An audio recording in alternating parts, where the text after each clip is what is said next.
Bienvenidos a la Noche Infinita.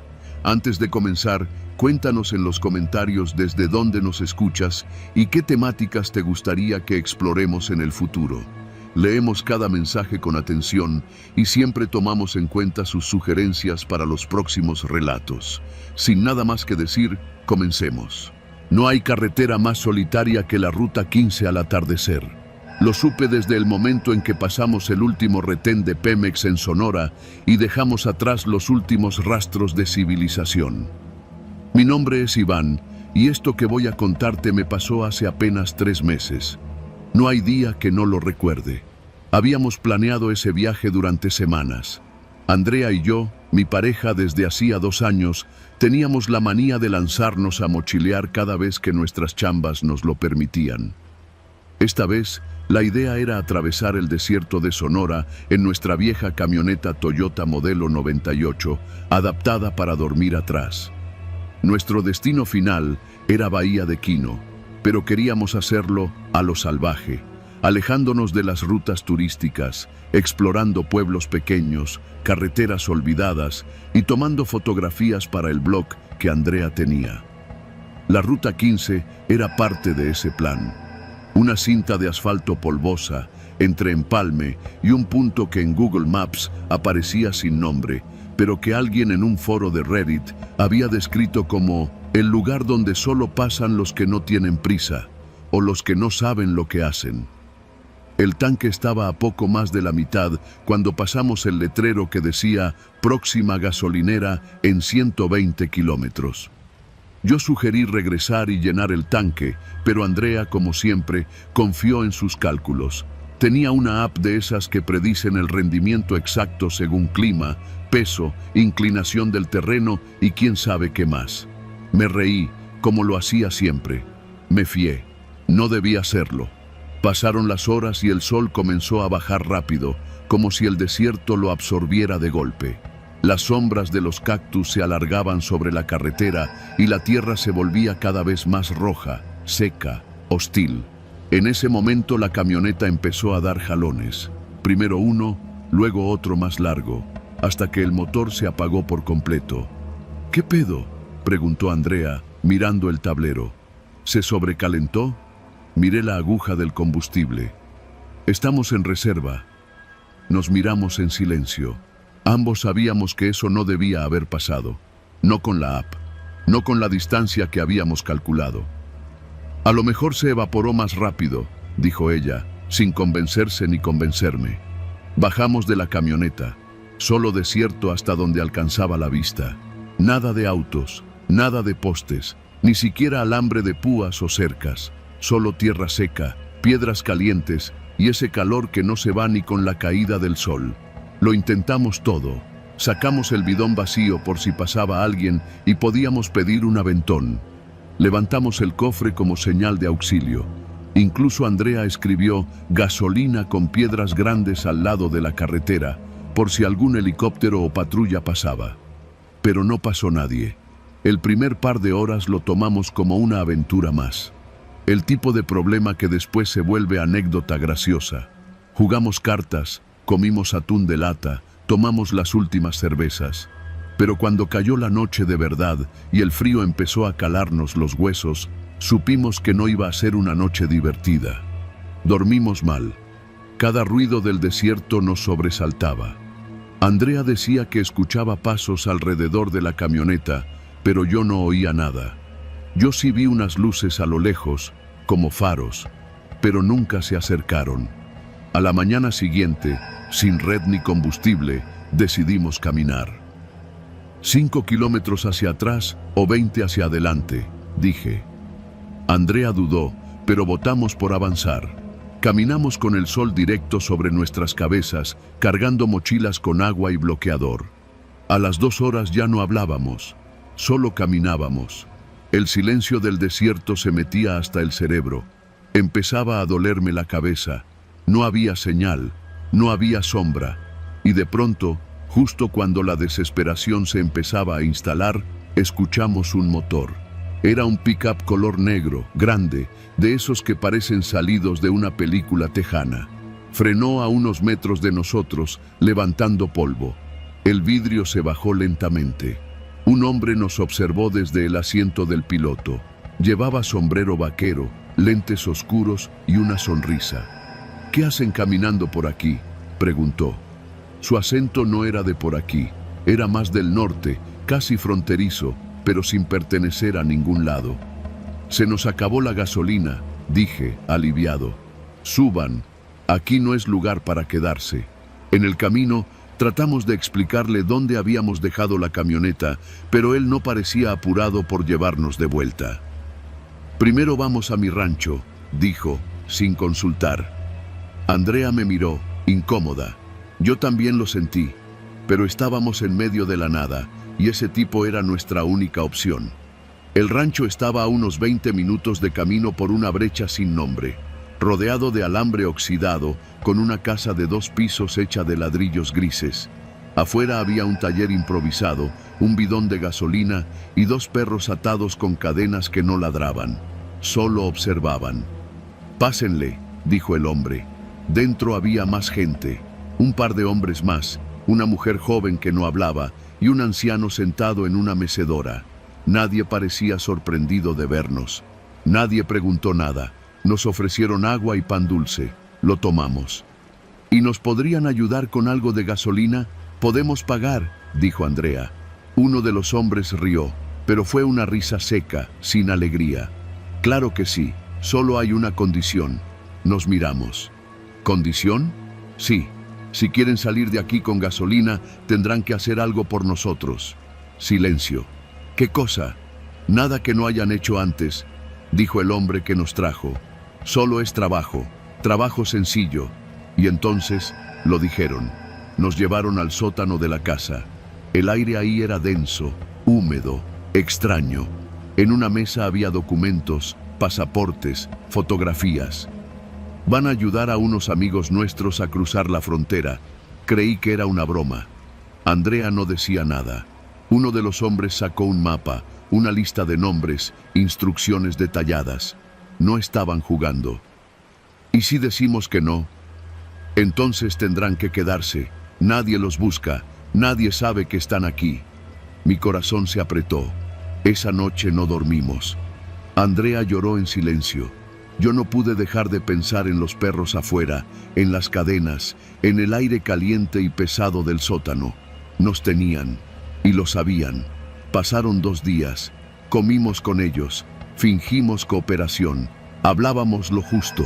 Tomamos notas. Dijimos que entendíamos el plan, que lo haríamos. Solo queríamos irnos. Y al tercer día nos dieron el bidón lleno. El pick-up nos dejó de nuevo junto a nuestra camioneta. Estaba tal como la dejamos. Hasta parecía que nadie la había tocado. Andrea temblaba. Yo no podía dejar de mirar hacia el polvo del horizonte, esperando ver que alguien más nos vigilara. «Recuerden», dijo el hombre antes de subirse a su vehículo, «nos vemos en una semana, en el punto acordado. No fallen». Asentí. Ni siquiera fingí valentía. Cuando por fin encendimos el motor de la camioneta, solo manejé, sin hablar, sin pensar. Manejé hasta que la ruta dejó de ser la ruta 15. Manejé hasta que volvimos a tener señal. Manejé hasta encontrar una estación de policía rural. Andrea me detuvo cuando bajé del coche. «No», dijo, con los ojos llenos de terror. «No vamos a decir nada. Si lo hacemos, nos van a encontrar. Nos vieron, nos fotografiaron, tienen nuestros nombres». Yo quería decir que no podían hacer eso, que había leyes, que había justicia, pero en ese momento recordé el sótano. Y recordé algo que no te conté. Una de las fotos que tenían sobre la mesa era de nosotros. Una que Andrea había subido al blog semanas antes. No fue casualidad. Ya nos estaban esperando. Nunca debimos entrar a la ruta 15. Nunca debimos confiar en el rescate. Desde entonces no volvimos a viajar. Andrea cerró el blog. Cambiamos de ciudad, de estado, de nombres. Nadie sabe dónde estamos. Porque algo aprendimos en ese desierto. No todos los que te rescatan lo hacen para salvarte. Algunos solo quieren que les debas algo. Y en México, las deudas siempre se pagan.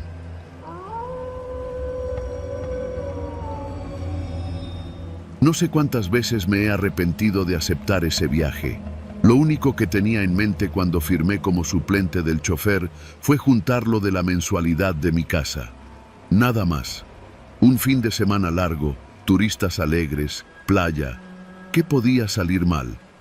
La empresa de transporte nos asignó una unidad grande, moderna, con clima y pantallas. Íbamos 46 personas, parejas, familias, un grupo de señoras que parecían ir a una convención, varios estudiantes y un par de gringos que no hablaban ni madre de español. Yo iba como segundo conductor y Javier, el titular, era quien arrancaría el viaje. Salimos un viernes a eso de las 11 de la noche desde la central de autobuses de Coatzacoalcos con rumbo a Campeche. Playa bonita, según el itinerario. Todo derecho por la ruta 180. Nunca llegamos. Las primeras horas fueron normales. El aire acondicionado hacía su trabajo y algunos pasajeros iban dormidos ya, enredados en sus chamarras. Yo me senté en los asientos delanteros, cruzado de brazos, viendo la carretera como si estuviera en una película. Javier llevaba música bajita, un son cubano de esos que acompañan el asfalto de madrugada. Cerca de las 3 de la mañana, mientras cruzábamos un tramo largo y solitario entre Frontera y Sabancuy, notamos algo raro. Primero fueron las luces al fondo. A lo lejos, como si hubiera otro autobús detenido al borde del camino. No nos preocupó, es común que los choferes paren a descansar o a revisar algo. Pero conforme nos acercábamos, notamos que las luces estaban demasiado tenues, como si no fueran faros sino fuegos. Y entonces los vimos. 4 vehículos atravesados en el camino, de lado a lado. Una vieja camioneta de redilas, una Cherokee gris y 2 coches sin placas. No había triángulos, ni señalamientos, ni rastro de un accidente. Solo los autos bloqueando por completo ambos carriles. Javier frenó bruscamente, haciendo que varios pasajeros despertaran con un brinco. ¿Qué pedo es eso?, pregunté, inclinándome hacia el parabrisas. Antes de que Javier pudiera decir algo, aparecieron. Al menos 6 hombres salieron de entre los arbustos. Uno de ellos llevaba una lámpara de minero, pero los otros estaban armados. Rifles, machetes, lo que fuera. Nos apuntaban. «No mames», solté, y en un segundo Javier echó reversa. Pero apenas avanzamos unos metros hacia atrás, escuchamos los disparos. No contra nosotros todavía, sino al aire. «¡Pa! ¡Pa! ¡Pa!», gritos de «¡Bájense, hijos de la chingada!» y más balazos. El autobús vibró como si el metal mismo se hubiera encogido del miedo. «¡Cierra la puerta! ¡Cierra la puerta!», le gritaban los pasajeros al conductor, pero Javier estaba paralizado. Vi por el retrovisor que algunos hombres se acercaban corriendo desde atrás. No había escapatoria. Javier soltó el volante y se tiró al piso. Entonces hice lo que nadie esperaba. Tomé el control, me lancé al asiento del chofer y metí cambio. Pero ya era tarde. Los disparos reventaron uno de los neumáticos traseros. El autobús perdió estabilidad y terminó quedándose quieto, con el motor rugiendo como si supiera lo que venía. Los hombres nos rodearon, nos bajaron a gritos, uno por uno. Mujeres, niños, todos.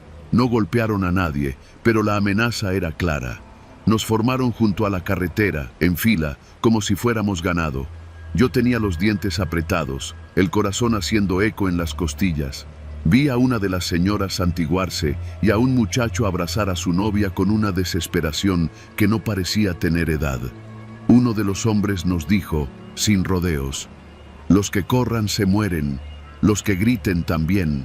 Luego les prendieron fuego a los vehículos que bloqueaban la carretera. Un espectáculo infernal. Las llamas se alzaron como columnas de humo naranja que se reflejaban en nuestros rostros. No entendíamos qué querían. No nos robaban, no nos golpeaban. Solo nos tenían ahí, mirando cómo ardía todo. Uno de los hombres nos revisaba las mochilas. Tiraba lo que encontraba sin cuidado. A los gringos les gritó algo en español que no entendieron y les dio una patada. Les robó los pasaportes. A un chavo de mochila negra se la arrebató, la vació al piso y luego lo miró de una forma que no voy a olvidar nunca. «¿Esto es tuyo?». «Sí», dijo el chavo temblando. «¿Y este celular de más? ¿De quién es?». Es de mi hermano. Iba a dárselo en Campeche. El hombre le sonrió, pero no una sonrisa de burla, sino de esos gestos vacíos que uno ve en los carniceros cuando están trabajando. Luego lo jaló del brazo y se lo llevó al monte. Nadie hizo nada, nadie podía. Desde ahí, todo se volvió caos. Las llamas se extendieron al pastizal y los árboles más cercanos empezaron a crepitar. Los tipos comenzaron a discutir entre ellos. Uno decía que nos largáramos, otro que no, que esperaran a los otros. Fue en ese momento que entendí, no éramos el objetivo, éramos el obstáculo. Vámonos, le susurré a Javier, que seguía pálido como cal. ¿Y los demás?, preguntó. Si nos quedamos, van a matarnos a todos. Junté a un grupo de 6 personas, entre ellas un señor mayor y una mujer embarazada. Me sabía esa parte de la ruta, por lo menos hasta un viejo entronque a unos 3 kilómetros. No era mucho, pero en la oscuridad y sin señal, era como cruzar el infierno a ciegas. Caminamos en silencio, entre ramas que se quebraban, humo que picaba los ojos y los gritos lejanos de los que aún estaban junto al autobús. No quise mirar atrás. No quería ver si el chavo había regresado. No quería saber si los demás seguían vivos. Nos internamos entre los árboles, pegados a una brecha que seguía paralela a la carretera. Al poco rato vimos luces a lo lejos. Pensamos que era ayuda, pero no. Era otro grupo. Armas largas, camionetas con estrobos falsos, voces más agresivas. Empezaron a disparar hacia el autobús, una ráfaga tras otra. No sé cuántos murieron ahí.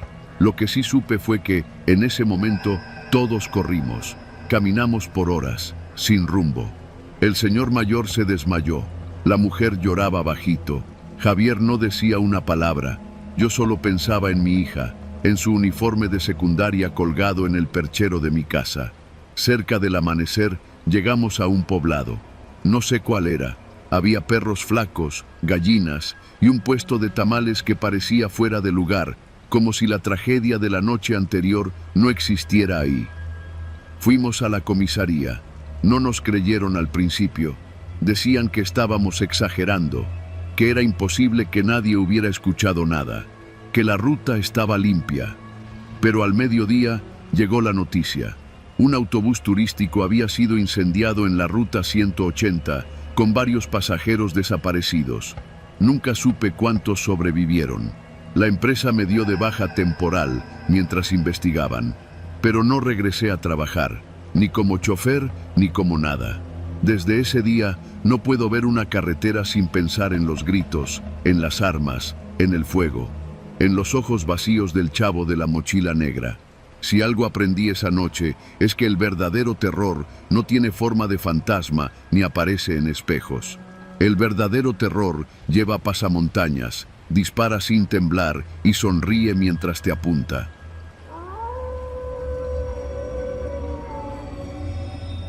Mi nombre es Alberto. Nunca he sido de los que escriben este tipo de cosas, pero lo que vivimos mi familia y yo en la Ruta 45 merece ser contado.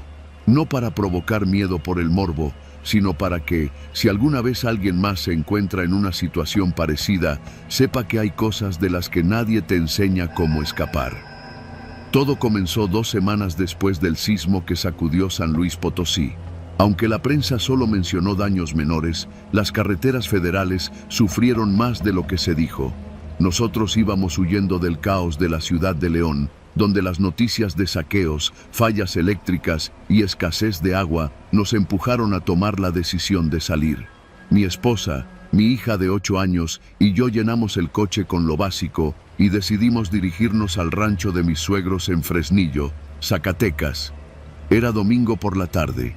El tráfico en la carretera estaba extrañamente ligero. Yo iba manejando un Tsuru blanco que apenas aguantaba los empujones del tiempo. Nunca me había sentido tan vulnerable como en ese carro cargado con todas nuestras pertenencias, una niña dormida en el asiento trasero y la mirada preocupada de mi esposa buscando señal en el celular. Para cuando cruzamos San Felipe Torres Mochas, ya era de noche.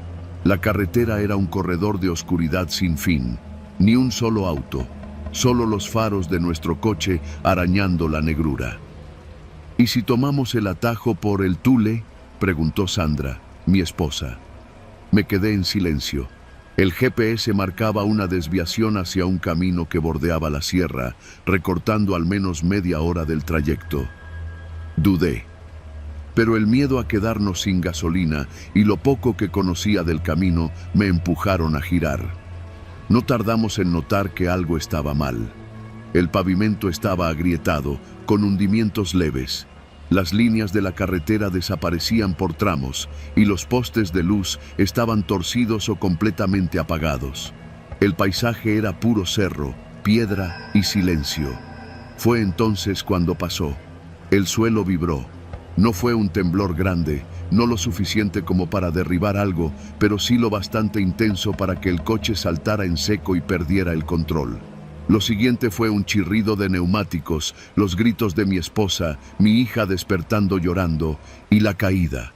No sé cómo, pero el coche se deslizó fuera del camino y rodamos por lo que parecía una pendiente de tierra húmeda, como si el camino mismo se hubiera desplomado por un socavón invisible.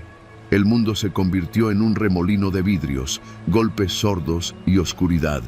Cuando desperté, el coche estaba en el fondo de un cañón. El parabrisas estaba estrellado, pero no roto. Mi esposa tenía una herida en la frente y mi hija lloraba, pero estaban vivas. No entendía cómo, pero lo habíamos logrado. Lo primero que hice fue intentar salir. Las puertas estaban trabadas, pero logré abrir la del conductor con una patada. Al bajar, sentí un dolor punzante en la pierna derecha. Cojeando, salí para inspeccionar. El coche había quedado atrapado en una especie de grieta rodeada de rocas y maleza. No se veía la carretera. Nada. Solo cerros cerrando el paso por todos lados. ¿Hay señal?, preguntó Sandra, temblando mientras me alcanzaba el celular. Ni una línea. Ahí comenzó todo. Pasamos la primera noche dentro del coche. No teníamos linternas, solo los faros del coche que se apagaron a las pocas horas. Sandra usó su suéter como cobija para nuestra hija. Yo no dormí. Afuera se oían cosas, no animales. Eran crujidos secos, como si las piedras se movieran por sí solas. Al amanecer, la realidad se volvió más dura. Estábamos atrapados. Intenté escalar por donde caímos, pero el terreno era una mezcla de lodo y piedras sueltas. Cada metro que avanzaba me hacía deslizarme 2. No había señal en el teléfono y el GPS solo mostraba una mancha blanca sin ruta definida. Al mediodía, encontramos una mochila de un viejo excursionista. No sabíamos cómo había llegado ahí, pero tenía una cantimplora vacía, un cuchillo oxidado, una linterna sin pilas y un mapa a medio deshacer. Nada útil, pero suficiente para entender que no éramos los primeros en caer ahí. Ese día escuchamos motores. Nos abrazamos, gritamos, pero fue inútil. Era el sonido de algún camión en la carretera, inalcanzable desde el fondo del cañón. Empezamos a racionar el agua. Teníamos solo 3 botellas y algunas latas. La idea era aguantar hasta que alguien nos encontrara. Pero los días pasaron. 1, luego 2. El calor subía durante el día y las noches eran tan frías que se nos entumían los dedos. Lo peor fue al 4.º día. Escuchamos voces. No eran claras.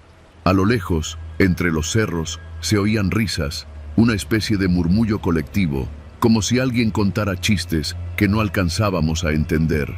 Mi hija decía que soñaba con un niño que le hablaba desde el otro lado del arroyo seco. Pensamos que era por la fiebre. El hambre empezó a hacer lo suyo. Sandra deliraba. Yo empecé a tener pensamientos oscuros. Nos turnábamos para mantener la esperanza. Jugábamos con nuestra hija a que estábamos de campamento, que todo era parte de un juego. Pero el 5.º día, todo cambió. Esa madrugada, escuché pasos alrededor del coche. Pensé que por fin había llegado ayuda. Me arrastré fuera del asiento y vi siluetas moviéndose entre los árboles, a contraluz. No traían linternas, no hablaban, solo se movían, observando. Corrí, grité, supliqué. Nadie contestó. Cuando amaneció, noté que las huellas alrededor del coche no eran de botas ni de zapatos. Eran descalzas, grandes, demasiado grandes para una persona normal. El 6.º día decidí intentar escalar de nuevo. Sandra me amarró una cuerda hecha con prendas. Subí lo más que pude y cuando ya no aguantaba, encontré algo que me congeló. Un campamento improvisado.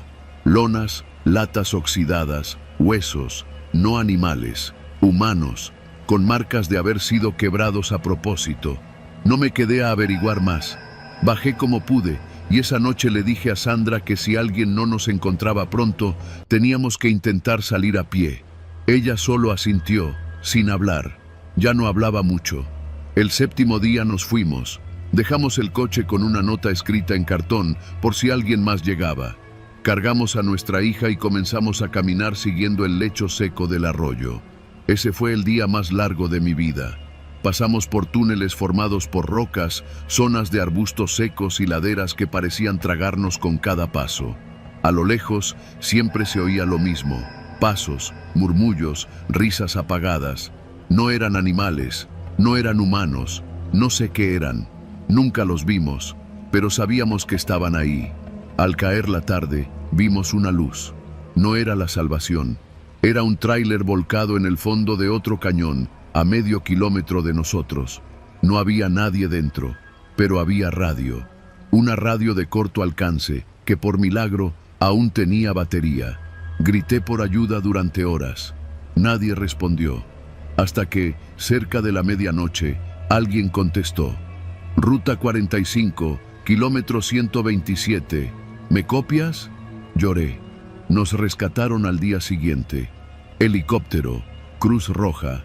El comandante me dijo que ese tramo había sido clausurado días antes por daños estructurales tras el sismo, pero que seguían llegando reportes de gente perdida.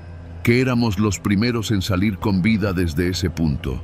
Nunca preguntaron por los pasos, ni por las voces, ni por las huellas. Solo nos dijeron que tuviéramos suerte de haber sobrevivido.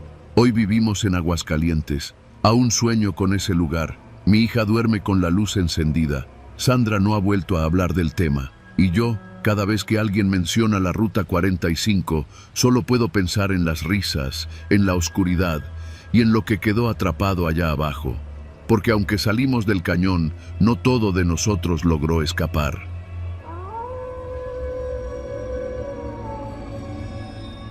Desperté con la lengua seca, la cabeza latiendo y los brazos entumecidos. Tardé varios segundos en entender que no estaba en la cabina de mi tráiler. Me encontraba acostado de lado, con la espalda pegada al metal frío de una pared corrugada. El olor a diésel y metal oxidado era fuerte, como si todo el aire estuviera fermentado. Me costó trabajo abrir bien los ojos por la oscuridad, pero pronto entendí. Estaba en la caja de mi camión, en la parte de carga, atado con cinta industrial. No recordaba cómo había llegado ahí. No recordaba haberme detenido. No recordaba nada desde que salí de San Luis Potosí, antes del amanecer, con destino a una bodega en Cuautitlán. Era una ruta habitual, la misma de cada semana. La misma carretera que conocía de memoria, la Ruta 57. Intenté gritar, pero tenía un trapo amarrado en la boca. Me revolví como pude, intentando soltar las muñecas. La cinta se me había enterrado en la piel. Una sensación punzante me hizo saber que sangraba. Pasaron unos segundos, o minutos. En la oscuridad, el tiempo no tiene sentido. Lo único que podía escuchar era el zumbido del viento entrando por una rendija en la caja y algo más, el sonido del motor. El tráiler estaba en movimiento. Alguien conducía mi camión. Me quedé quieto, con el corazón repiqueteando en las costillas, como si fuera a reventarme el pecho. Tragué saliva. Quise pensar que estaba soñando, que me había desmayado y esto era una alucinación, pero el vaivén del vehículo, el rechinido del remolque y el golpeteo de los baches bajo las llantas me recordaban que todo era real. Entonces escuché un sonido nuevo, un golpe seco. Alguien más estaba en la caja conmigo. Me congelé. El sonido se repitió. Pasos, suaves, como si alguien descalzo caminara por la caja. No era un animal. Los pasos eran lentos, humanos, y venían hacia mí. La caja no era muy grande, tal vez unos 8 metros de largo, pero en ese momento se sentía infinita. Intenté moverme hacia atrás, pero no tenía a dónde ir. La cinta en los tobillos me dejaba apenas unos centímetros de juego. La figura se detuvo a unos pasos de mí. La oscuridad era total, pero la vibración del piso me dejaba sentir que alguien estaba parado ahí, mirándome. Una mano me tocó la pierna. Fue un toque lento, como si confirmaran que estaba despierto. Luego se alejó. No hubo más ruidos durante lo que pareció una eternidad. Entonces, el camión frenó de golpe. Escuché cómo chirriaban los frenos de aire y cómo el motor bajaba la marcha. El cuerpo se me fue hacia adelante por la inercia. Luego, el silencio. No sabía si eran las 11 de la noche o las 3 de la mañana. Afuera no se escuchaba nada. Ni otros coches, ni el zumbido típico de las luces de carretera. Nada. Escuché cómo se abría la puerta de la cabina. El ruido metálico al cerrarse. Pasos sobre la grava. Alguien bajó del camión. Mi corazón golpeaba con fuerza. El miedo no venía como un pico, sino como un mar, lento, implacable, empapándome hasta el hueso. No sabía si gritar o quedarme quieto. No sabía si rezar o maldecir. Entonces las puertas traseras de la caja se abrieron. Una ráfaga de aire frío entró, junto con un resplandor débil. La luz de un foco de sodio, solitario, como esos que hay en las gasolineras abandonadas. Desde el suelo, apenas pude distinguir una figura alta, con gorra, subiendo al camión. Entró sin prisa. Se agachó frente a mí. Por primera vez vi su rostro. Un tipo de unos 40 y tantos, cara afilada, con la barba crecida. Tenía los ojos rojos, como si no hubiera dormido en días. Me quitó el trapo de la boca. ¿Quién eres?, le pregunté, la voz quebrada. No respondió. Sacó una navaja del cinturón. Pensé que me iba a cortar el cuello. Me preparé. Cerré los ojos, pero lo que hizo fue cortar la cinta de mis piernas, luego las de las muñecas. No dijo nada. Me quedé tirado, sin moverme. El cuerpo me temblaba. ¿Dónde estamos? Kilómetro 123, dijo. ¿De qué parte? De la ruta, entre Huichapan y San Juan del Río. Ya vamos a llegar. ¿Vamos? No respondió. Bajó de la caja y me dejó ahí, con la cinta aún colgando de las muñecas. No tenía idea de lo que pasaba. Me incorporé con dificultad. Salí tambaleándome hacia la orilla de la caja y desde ahí vi el entorno, una estación de descanso abandonada. El letrero oxidado decía Parador El Tecuán. Había 2 bombas de gasolina cubiertas de grafiti, una tienda vacía con los vidrios rotos y basura por todas partes. La carretera estaba oscura, ni un coche en kilómetros. El hombre estaba parado al lado del camión, fumando. Me bajé como pude. Mis piernas apenas me sostenían. ¿Por qué me amarraste? No fui yo. ¿Quién fue entonces? Tú. ¿Cómo que yo? Se me quedó viendo. No había burla en sus ojos, solo cansancio. ¿No te acuerdas?, dijo. Me recogiste cerca de Matehuala.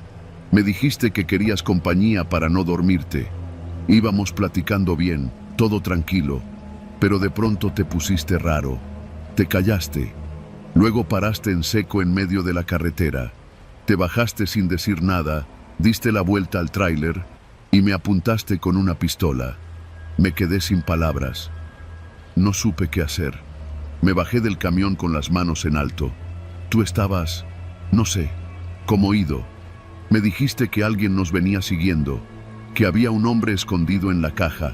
Empezaste a gritar que lo oías reírse, que lo ibas a matar. Me pediste que te amarrara y después entraste a la caja, te encerraste y me dejaste el camión prendido. Estás loco. Tú me lo pediste. Negué con la cabeza. Todo sonaba como una maldita pesadilla. ¿Y por qué no te fuiste? Pensé que estabas drogado o enfermo, pero entonces también lo escuché, el hombre en la caja. Mi estómago se revolvió.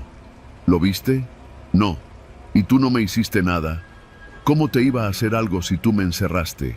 Me acerqué al camión. La puerta del copiloto estaba abierta. Subí con precaución. Las llaves estaban puestas. El tablero encendido. El motor vibraba suave, en neutral. El volante tenía manchas de sangre. Revisé el asiento trasero, el respaldo. Nada. Hasta ese momento no me había dado cuenta, pero me dolía la cabeza de forma extraña, como si algo me hubiera golpeado. Me palpé la nuca, tenía un chichón y rastros de sangre seca detrás de la oreja. Entonces algo me vino a la memoria, una risa chillona, y la sensación de estar observado desde la caja. Bajé de la cabina. El tipo me miraba, esperando. ¿Tú quién eres? Me llamo Fidel, y si me crees, deberías bajarte de este camión. ¿Qué dices? Este camión no está solo. Me reí. No supe por qué. Tal vez por el miedo. ¿Y qué quieres que haga? ¿Que lo deje aquí? No, pero no sigas la ruta. ¿Entonces qué? ¿Abandono la carga? La carga ya no importa. Miré hacia la caja. Estaba abierta aún. Vacía. ¿Siempre estuvo vacía? Fidel caminó hacia la cabina del copiloto. Te dejo mi número, dijo, sacando un pedazo de cartón del tablero. Si algo más te pasa, llámame. Pero si de verdad no recuerdas nada, entonces te digo una cosa, chofer. No era yo quien te estaba siguiendo. Subió a una motocicleta desvencijada que estaba junto a las bombas. Encendió el motor y se alejó sin despedirse, tragado por la oscuridad de la carretera. Me quedé parado junto al tráiler por un largo rato, solo. El silencio me pesaba en los oídos. Subí de nuevo a la cabina, prendí el aire, revisé los espejos. Arranqué despacio. Mientras el camión se incorporaba de nuevo a la ruta, noté que el tanque estaba casi lleno, como si alguien lo hubiera cargado por mí. Pero yo no recordaba nada de eso, ni pararme, ni abrir la caja, ni bajarme. Solo recordaba la risa. Manejé los siguientes 30 kilómetros con las luces altas y los seguros puestos. No volví a ver a nadie más en la carretera hasta llegar a Querétaro, donde me detuve en una gasolinera de Pemex. El despachador, un joven flaco, me miró con extrañeza cuando bajé. ¿Todo bien, jefe?, preguntó. ¿Por qué lo dices? Su camión llegó con las luces apagadas. Me giré de golpe. Miré el tablero. Las luces estaban encendidas.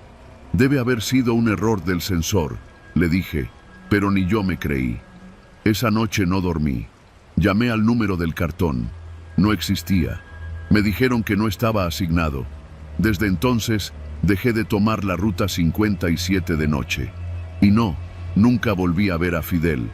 Pero a veces, cuando paso por el kilómetro 123, justo al llegar al viejo parador El Tecuán, escucho un sonido que me congela las manos sobre el volante. Pasos lentos, descalzos, dentro de la caja.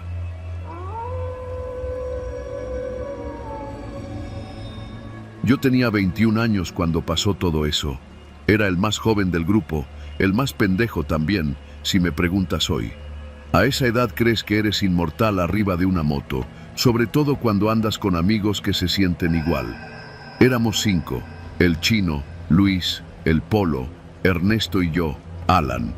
Teníamos motos medianas, ninguna de lujo, pero lo suficiente para andar de noche por las brechas sin ley y sentirnos dueños del mundo. Esa noche tomamos la Ruta 5, allá por los límites entre San Pedro Cholula y Huejotzingo, en Puebla. Una carretera angosta, secundaria, con tramos de terracería y una oscuridad que tragaba la luz de los faros como si nada. El Chino propuso ir por ahí porque, según él, era un atajo para llegar a una fiesta en Santa Ana. No sé por qué aceptamos. Bueno, sí sé, porque no queríamos parecer maricas. Salimos como a las 9:30, con las chamarras gruesas, mochilas con chelas y un par de luces LED en los cascos. Todo iba bien al principio. Risas, rolas a todo volumen desde el bocinón del Chino y la clásica competencia por quién llegaba primero a las curvas. Pero al cruzar una zona despoblada, llena de maizales secos y sin señal en el celular, todo cambió. No fue un ruido, no fue una curva, fue una piedra, o algo que parecía una piedra. El Polo iba adelante y fue el primero en caer. Su moto se levantó del suelo y giró como trompo. Cayó sobre su pierna. Escuchamos su grito y frenamos todos. Las luces se mezclaron, alguien chilló la llanta y se escuchó cómo su pierna crujía al doblarse con la moto encima. Corrimos hacia él. Yo fui el primero que llegó. Tenía el casco puesto, pero estaba llorando. Llorando de verdad, como niño. No me puedo mover, decía, y todos lo rodeamos. Ernesto trató de moverle la moto, pero estaba atorada entre las piedras del camino y el cuerpo del polo. No podíamos levantarla sin ayuda. Luis dijo que fuéramos por ayuda, pero ahí fue cuando sucedió lo raro. El chino, que estaba mirando al camino por donde habíamos venido, alzó la mano como si nos estuviera mandando callar. Lo vi fruncir el ceño. Luego dijo, bajito, cállense. ¿Ya escucharon eso? Todos lo hicimos. Silencio. Solo el grito apagado del polo, más bajito ya, aguantando el dolor. Entonces lo escuchamos. Pasos, lentos, rítmicos, de alguien caminando sobre grava, en la oscuridad absoluta del camino que acabábamos de recorrer. ¿Será alguien que viene?, pregunté, pero mi voz sonó floja. ¿Quién chingados va a andar caminando por aquí a estas horas?, respondió Ernesto. Nadie dijo nada. Todos mirábamos hacia el tramo de carretera vacío, hacia la línea negra por donde veníamos, donde ya ni la luna alcanzaba a iluminar. El sonido de los pasos seguía, y entonces los vimos. No eran muchas luces, solo dos, tenues, como si alguien viniera bajando una pendiente con lámparas viejas. Pero el problema es que no había ninguna bajada. Era camino recto, plano. ¿Qué hacemos?, dijo Luis. Su voz ya no sonaba tranquila. No vamos a quedarnos, dijo el chino. Agarren las motos, hay que ir por ayuda. Lo dejamos aquí y volvemos por él. ¿Estás pendejo?, le grité. No podemos dejarlo. Si nos quedamos todos, valemos madre todos, respondió. Yo me largo. Y lo hizo. Encendió su moto y arrancó. El motor rugió, y en menos de 5 segundos ya lo habíamos perdido en la negrura. Luis fue el siguiente, luego Ernesto, y, sin decirme nada, me dejaron solo con el polo. Yo me quedé mirando esas luces que venían más cerca. Alan, no me dejes solo, por favor, me dijo el polo. Tenía la cara blanca, no por el dolor, por el miedo. Yo también lo sentía. Era una especie de cosa espesa que no me dejaba pensar bien. Sabía que debía ayudarlo, mover la moto, cargarlo, algo. Pero los pasos ya estaban a unos 30 metros. Y juro por mi madre que no se escuchaba solo uno. Se escuchaban varios. Como mínimo 3 personas. Pero nunca vimos más de 2 luces. Perdón, le dije. Me subí a la moto. Él me gritó. Gritó fuerte, con todo lo que le quedaba, pero no me detuve. Aceleré y sentí cómo las piedras saltaban bajo las llantas. El aire me pegaba en la cara. Tenía las mejillas mojadas, pero no por el aire. Iba llorando. Me odiaba. Me odio todavía por eso. A los 2 minutos alcanzaba a ver las luces de los otros. Luis y Ernesto estaban detenidos en una curva. El chino no estaba. Me bajé como pude. Les grité. ¿Y el chino? Luis estaba pálido. Me dijo sin mirarme. No llegó, nunca lo vimos. ¿Cómo que no llegó? No lo vimos pasar, no escuchamos su moto, solo se apagó el ruido. En eso, Ernesto gritó. Señalaba hacia la carretera. Todos volteamos. Las 2 luces seguían ahí, más cerca. Luis sacó su celular. Lo levantó para buscar señal. Nada. Ernesto intentó marcar. Nada. Ni WhatsApp, ni llamada, ni nada. ¿No son policías, verdad?, pregunté. Luis negó con la cabeza. No caminan como policías. Nos quedamos unos segundos sin movernos. Las luces se detuvieron, justo en medio del camino, como si nos estuvieran observando. ¿Nos vieron?, susurré. Y entonces pasó. Una de las luces se apagó. No se desvió. No se fue. Solo desapareció. En un segundo. Luis retrocedió. Ernesto también. Yo no podía moverme. La segunda luz se movió. No caminando. Se deslizó. Como si la cargaran en el aire. Luis no lo pensó más. Se subió a su moto y salió disparado. Ernesto lo siguió. Yo me quedé un segundo más, viendo cómo esa luz se acercaba, flotando a ras del suelo. Nunca había nadie cargándola, nunca escuché pasos otra vez, solo esa luz que flotaba, como si supiera que estábamos ahí y nos estaba cazando uno por uno. Me fui. No sé cuánto tiempo pasó, solo recuerdo ver las luces de una gasolinera al final del camino. Entré directo al estacionamiento. Luis estaba ahí, Ernesto también. Nadie decía nada. El Polo seguía allá atrás. Llamamos a emergencias desde un teléfono público. Les dimos una ubicación aproximada. Dijeron que enviarían una patrulla. Dijimos que un amigo tuvo un accidente, que no sabíamos bien el kilómetro. Nadie dijo la verdad. Horas después, llegaron patrullas al lugar. Encontraron al Polo, desmayado, con la pierna rota y la moto todavía encima. Pero no había señales de nadie más, ni luces, ni pasos, ni nada. Del chino no se encontró nada, ni la moto, ni el casco, ni él. Hoy, a mis 34 años, no tengo moto. Me volví mecánico. Todavía veo a Ernesto y a Luis de vez en cuando alguno necesita ayuda con el coche. Nunca hablamos de eso, nunca. Pero a veces, por las noches, cuando hay silencio absoluto, escucho pasos en mi patio, pasos sobre grava, y veo, a veces, una luz solitaria, muy tenue, en la calle. Y me repito a mí mismo lo que me dije aquella noche: no mires atrás, jamás mires atrás.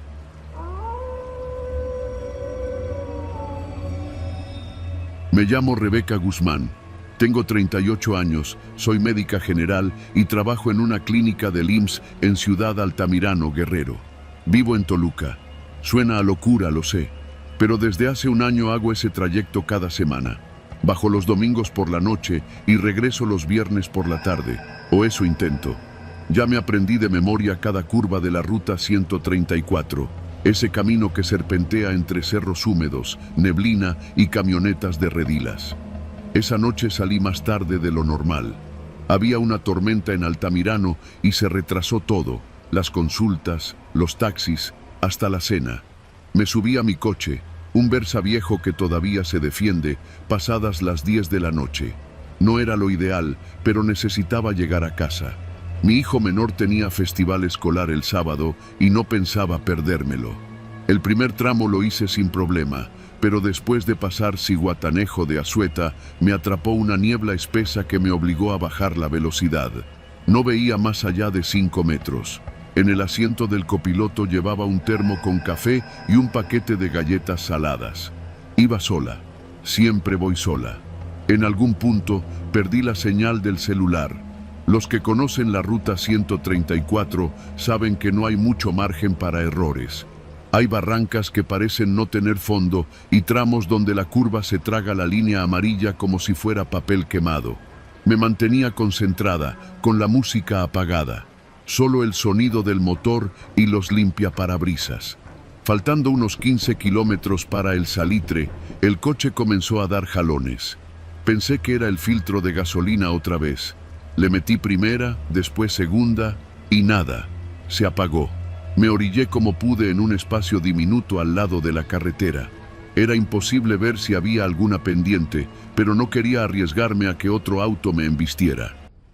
Encendí las luces intermitentes y bajé a revisar. Lo primero que noté fue el olor. No era aceite ni combustible, sino algo metálico, rancio. Me agaché y vi un pequeño charco debajo del motor. No soy experta, pero algo se había roto. Abrí la cajuela para sacar el triángulo de emergencia y ahí fue cuando vi las manchas de sangre en el asfalto. No eran gotas, eran huellas, como si alguien hubiera caminado descalzo, arrastrando los pies. Iban en dirección al monte. Di un paso atrás, cerré la cajuela de golpe. El corazón se me fue a la garganta. Miré hacia los árboles. Nada. Pero entonces, a menos de 10 metros, distinguí otro vehículo. Un coche compacto, gris, con las luces apagadas, parcialmente cubierto por ramas y tierra, como si lo hubieran querido ocultar. La puerta del conductor estaba abierta y también tenía sangre. No demasiada, lo suficiente para saber que algo no estaba bien.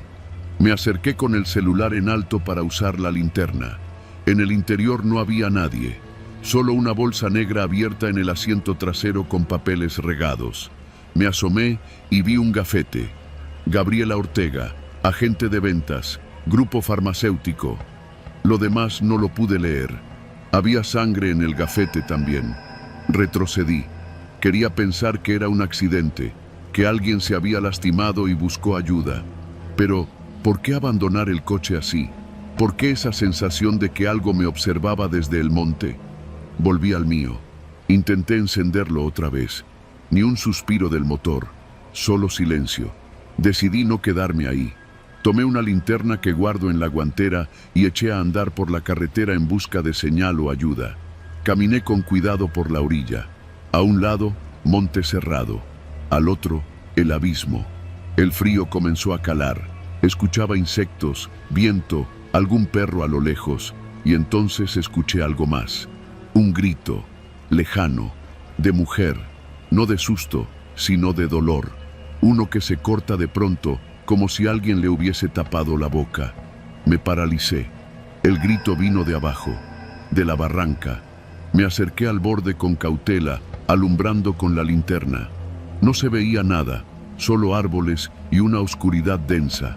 Me debatí entre seguir caminando o bajar, pero entonces algo crujió detrás de mí. Un paso, o dos. Me volteé. Nadie. Corrí.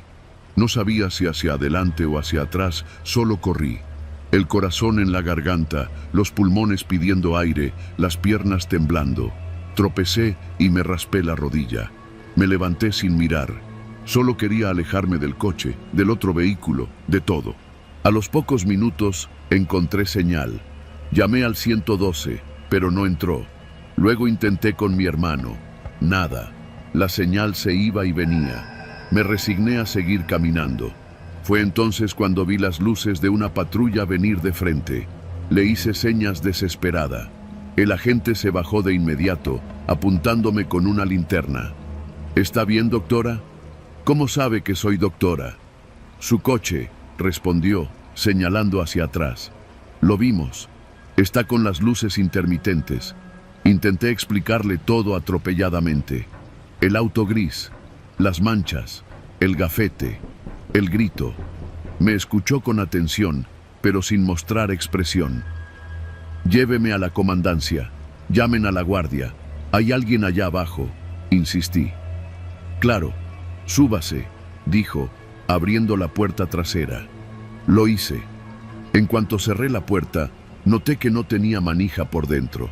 Era una de esas unidades que usan para trasladar detenidos. Me incomodó. El agente se subió y arrancó. Íbamos en dirección contraria a la que venía. ¿A dónde vamos? A la comandancia. Está cerca. Pero el camino se volvió más angosto, más oscuro.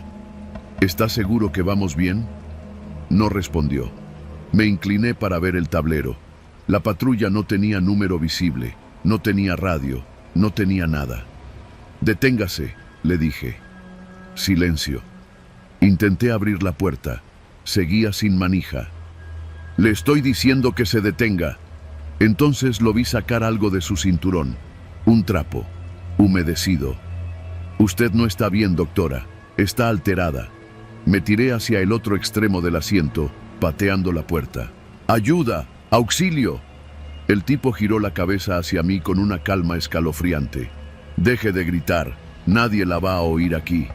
Y en ese momento, algo golpeó la patrulla por detrás. Un estruendo seco, brutal. El vehículo se tambaleó y salió del camino, deteniéndose apenas a 1 metro de una pendiente. El tipo se giró, furioso, y bajó con la lámpara en la mano. Vi mi oportunidad. Me lancé contra la puerta del otro lado. Golpeé con el codo, con la rodilla, con la cabeza. Nada. Volví a gritar. Y entonces una luz se encendió detrás de nosotros. Era otro auto, un Jetta negro. Se detuvo en seco y alguien bajó de él. Era un joven de no más de 20 años, con uniforme de Oxxo y una lámpara enorme. Gritó: ¿Todo bien, señora? El falso agente giró y por primera vez noté el pánico en su cara. Corrió hacia el monte. El empleado del Oxxo se acercó y abrió la puerta desde afuera. ¿Está herida? No, no sé.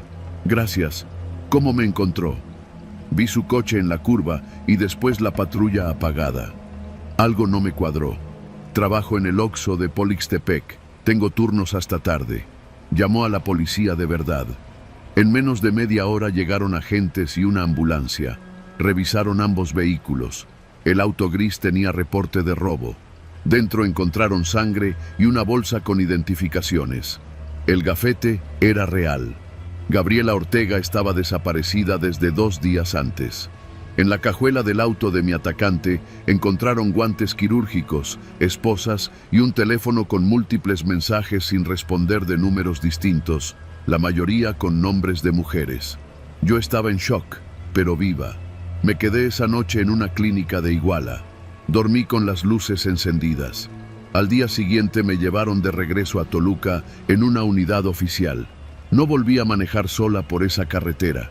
Cada vez que alguien me pregunta por qué dejé de trabajar en Altamirano, les digo que fue por la distancia. Pero la verdad es otra. La verdad es que en esa carretera, donde el monte y el asfalto se rozan como dientes viejos, hay más peligros que las curvas y los barrancos. Hay hombres que se visten de autoridad, que conocen los horarios, los nombres, las rutas, y que están esperando, en silencio, a que alguien cometa el error de detenerse. Yo sobreviví, pero otras no.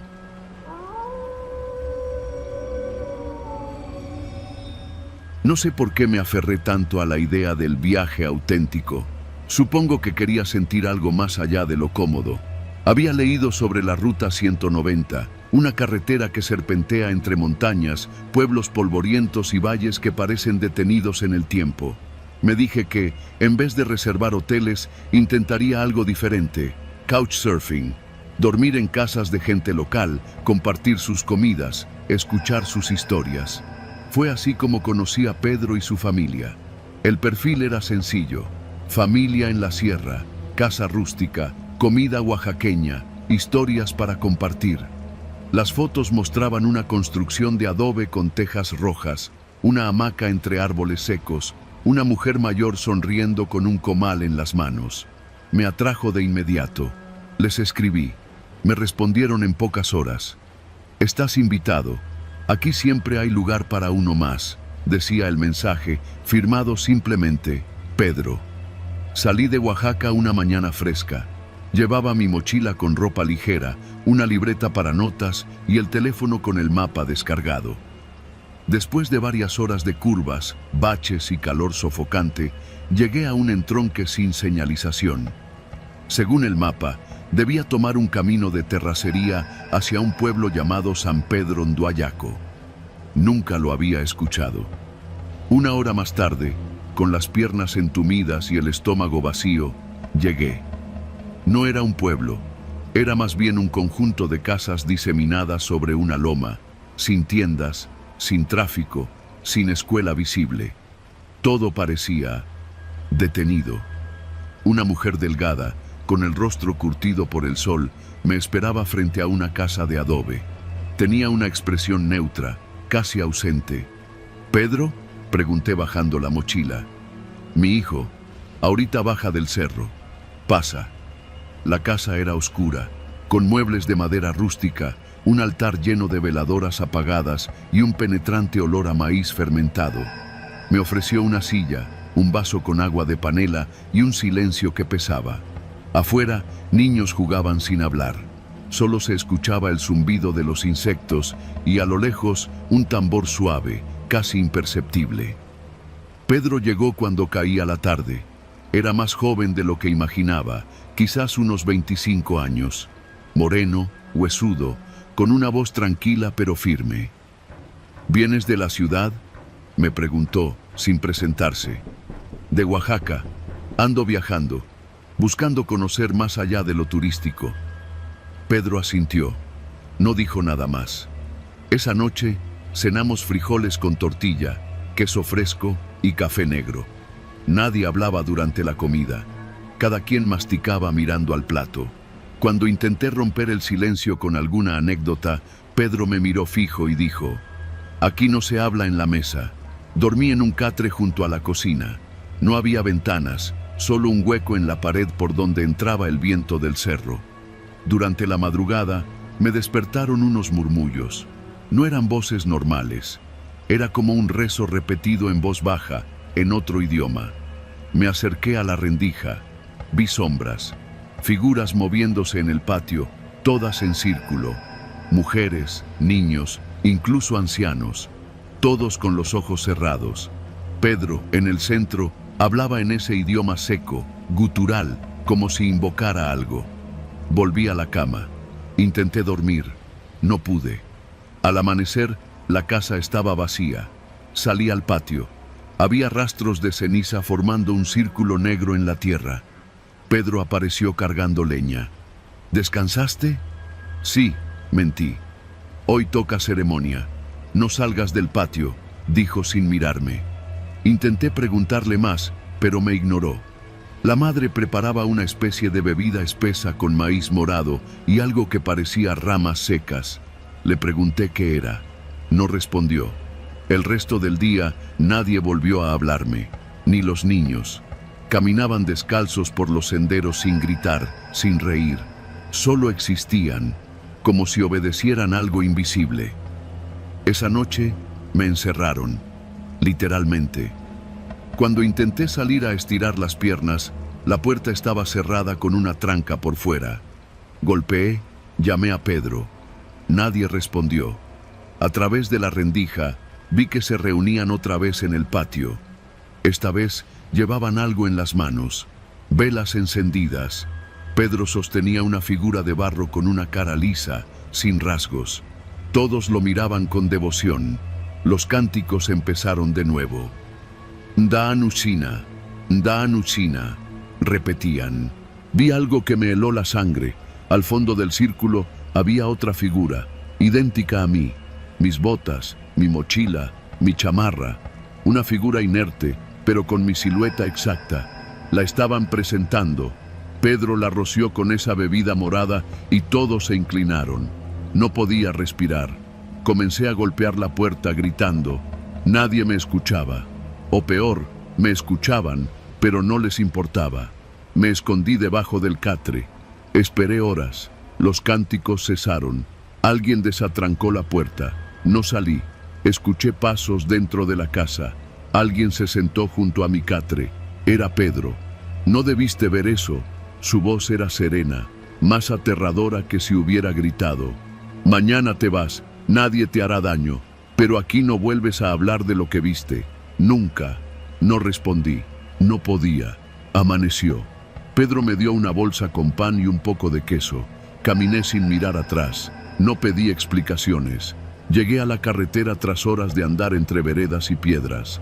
Cuando volví a tener señal, busqué San Pedro Nduayaco. No había rastro de ese pueblo, ninguna foto, ningún dato. Publiqué en el grupo de Couchsurfing que ya no estaría disponible para recibir ni buscar hospedaje, y nunca más dormí en casa ajena.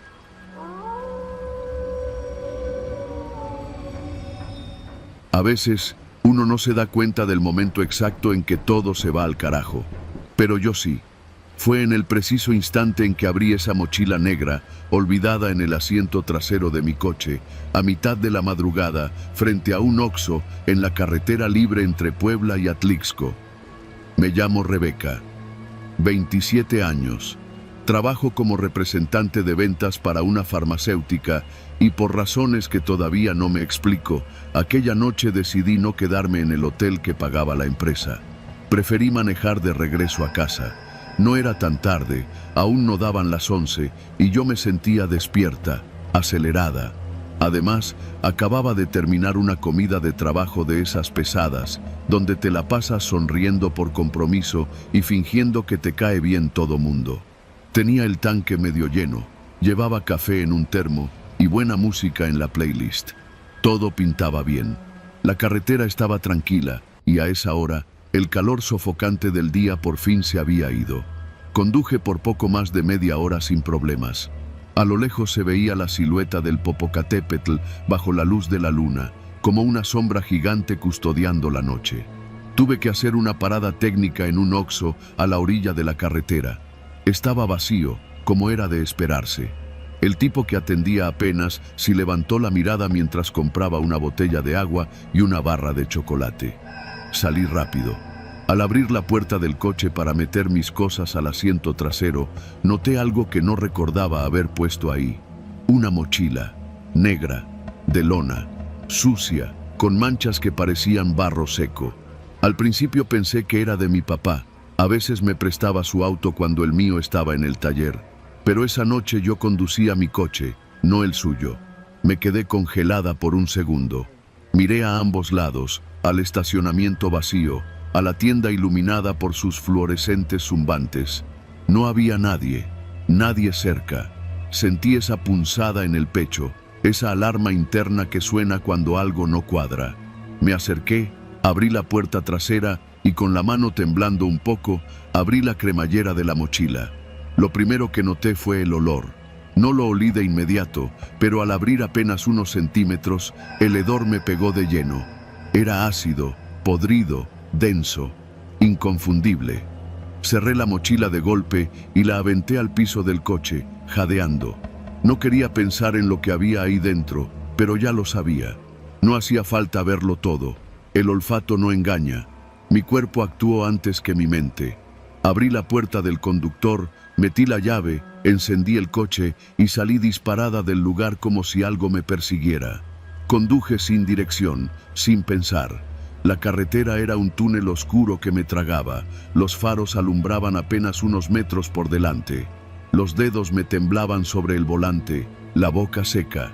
Seguí manejando durante unos 15 minutos hasta que me obligué a detenerme en un retorno donde solían estacionarse los traileros para dormir. Era un punto seguro, cerca de una gasolinera y con suficiente luz artificial. Ahí me estacioné, bajé del coche y respiré. No sabía qué hacer. Quería pensar que alguien había dejado la mochila por error, pero esa idea se caía sola. ¿Quién deja una mochila con restos humanos dentro de un coche que no es suyo? ¿Cómo entró? ¿Cuándo? ¿Desde cuándo estaba ahí? Me acerqué al asiento trasero. Abrí otra vez la puerta. Esta vez no me atreví a abrir la mochila de nuevo, pero me puse a examinarla con más detalle. La lona estaba rasgada en una esquina y por ahí asomaban trozos de plástico negro y un fragmento óseo, pequeño, curvo, como parte de una costilla. Tuve que girarme y vomitar junto al auto. No soy valiente. No soy una heroína. Lo que hice a continuación fue subir de nuevo, poner el coche en marcha y dirigirme a la comandancia más cercana, que según Google Maps estaba a unos 20 minutos. En el trayecto, mi mente corría a 1000 por hora. Me imaginaba a los oficiales abriendo la mochila, confirmando lo que yo sospechaba. Pensaba en cómo explicarlo, en qué palabras usar. Pero no llegué. Unos minutos después de haber retomado el camino, noté por el retrovisor que venía un coche detrás de mí. Luces altas, demasiado cerca. Intenté hacerme a un lado, pero el vehículo me siguió. Pegado, intimidante. Intenté cambiar de carril, y el otro coche también. No sé por qué, pero supe que tenía que huir. Aceleré. El otro auto hizo lo mismo. No me alcanzaba, pero estaba lo suficientemente cerca como para hacerme sudar frío. Era un sedán oscuro, sin placas visibles, sin distintivos. No era policía. Doblé en una desviación sin pensar, una de esas calles rurales de terracería rodeada de campos. El coche me siguió. Las luces me quemaban la espalda. Manejé como nunca antes. Las llantas rechinaban sobre la grava suelta, el polvo me nublaba la vista. Por suerte, conocía la zona. Había pasado por ahí varias veces en mis visitas de trabajo. Tomé otra desviación, esta vez aún más estrecha, casi una brecha. Lo suficiente para perderlo, pensé. Me metí, apagué las luces y el motor, y esperé. El otro coche pasó de largo. Me quedé en silencio. No me atreví a respirar. Después de varios minutos, volví a encender el coche y tomé otra ruta hacia el centro de Atlixco. Ahí sí me dirigí directo a una estación de policía. Me estacioné frente a la entrada. El oficial de guardia salió a mi encuentro. ¿Todo bien, señorita? Hay una mochila en mi coche. Creo que tiene restos humanos. El silencio que siguió fue el más largo de mi vida. Me hicieron esperar mientras llegaba el Ministerio Público. Tomaron fotos, aseguraron el vehículo, me llevaron a una sala para tomar mi declaración. Ahí volví a contar la historia. El Oxxo, la mochila, la persecución. Nadie dijo mucho. Solo asentían, tomaban nota, grababan. 2 horas después, me enteré de lo esencial. La mochila contenía restos humanos, efectivamente. Fragmentos de huesos, cabello, un diente. Lo suficiente para confirmar que se trataba de una persona, aunque aún no identificada. Lo que me dijeron después me dejó aún más helada. No es la primera mochila que aparece, dijo uno de los agentes, un tipo de mirada cansada. Hemos encontrado otras, en otros coches, algunos tirados, otros en estacionamientos de tiendas, todos con restos. ¿Cómo que no es la primera? Creemos que están usándolo para transportar restos sin dejar rastro. Nadie revisa un coche estacionado. A veces los dejan en autos abiertos. Otras se meten cuando ven que la dueña o el dueño está distraído. No pude dormir por días. A las 2 semanas me llamaron para decirme que habían detenido a una pareja sospechosa.